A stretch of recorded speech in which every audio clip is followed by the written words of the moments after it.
அன்பு நெஞ்சங்களே, இறைவன் நமக்கு தந்த புதிய நாளிலே இறைவனுக்கு நன்றி கூறி இறை வார்த்தையால் நம் வாழ்வை பயனுள்ளதாக மாற்றுவோம். இறைவன் நம் அனைவரை நிறைவாக ஆசீர்வதித்து பாதுகாத்து வழிநடத்துவாராக. இன்றைய சிந்தனை, திருக்குடும்பத்தின் முன்மாதிரியை ஏற்று வாழ்வோம். மத்தேயு நற்செய்தி நூல் பிரிவு 2 இறை சொற்றொடர்கள் 13 முதல் 15 மற்றும் 19 முதல் 23 முடிய. அன்பார்ந்தவர்களே, இன்று நாம் திருக்குடும்ப பெருவிழாவை மிகவும் மகிழ்வோடு கொண்டாடுகின்றோம். அனைவருக்கும் விழா நல்வாழ்த்துக்கள். நாம் மகிழ்வோடு கொண்டாடிய கிறிஸ்து பிறப்பு பெருவிழாவை தொடர்ந்து வரும் ஞாயிறான இன்று தாயாம் திரு அவை நமது கவனத்தை திருக்குடும்பத்தின் பக்கம் திருப்புகின்றது. நமது நம்பிக்கை உணர்வுகளின் நாட்டாங்காலாய் விலங்கு குடும்பத்தை எண்ணி பார்க்க திரு அவை நமக்கொரு வாய்ப்பை வழங்கியுள்ளது.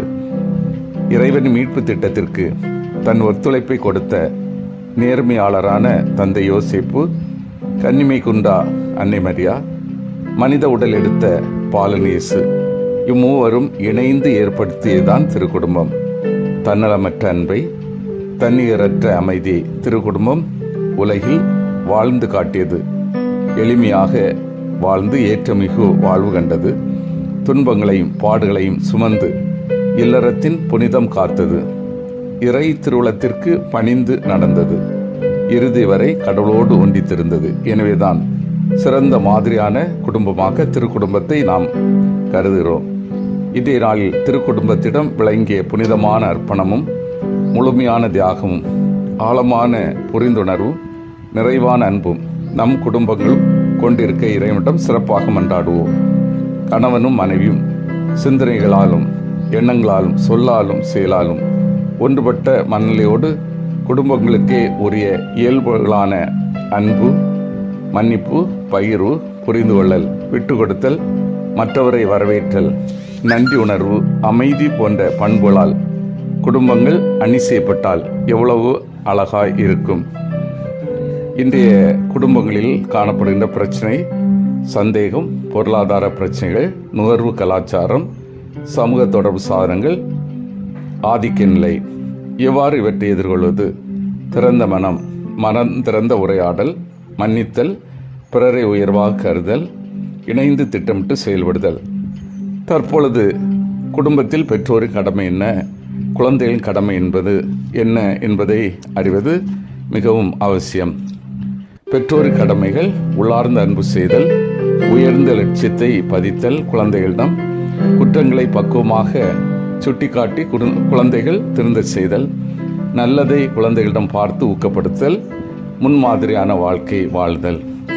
குழந்தைகள் கடமைகளாக பெற்றோர் கீழ்ப்படிதல், பெற்றோருக்கு மதிப்பு கொடுத்து வணக்கம் செலுத்தல், பெற்றோரை நன்றியான உணர்வுடன் அவர்களுக்கு உதவி செய்தல். நமது குடும்பங்களில் யாரை நாம் முதன்மைப்படுத்துகிறோம்? தன்னையா, இறைவனையா? இறைவனுக்கு முதலிடம் கொடுத்து செயல்பட அழைக்கப்படுகிறோம்.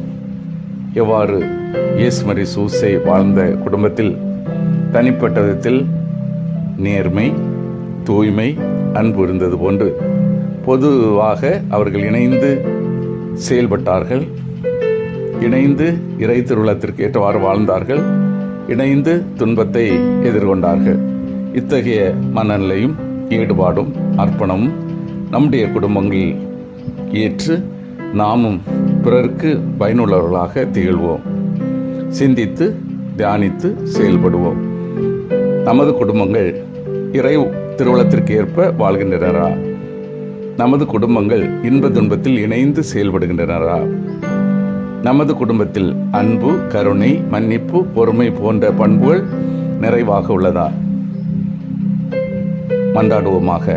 வல்லமை மிக்க இறைவா, எங்களது குடும்பங்கள் உமது திருவுளத்துக்கு ஏற்ப வாழவும், எங்களது குடும்பங்கள் இன்ப துன்பங்களில் இணைந்து செயல்படவும், எங்களது குடும்பங்களில் அன்பு, கருணை, மன்னிப்பு, பொறுமை போன்ற பண்புகள் நிறைவாக ஏற்படவும் உதவி செய்தலும்.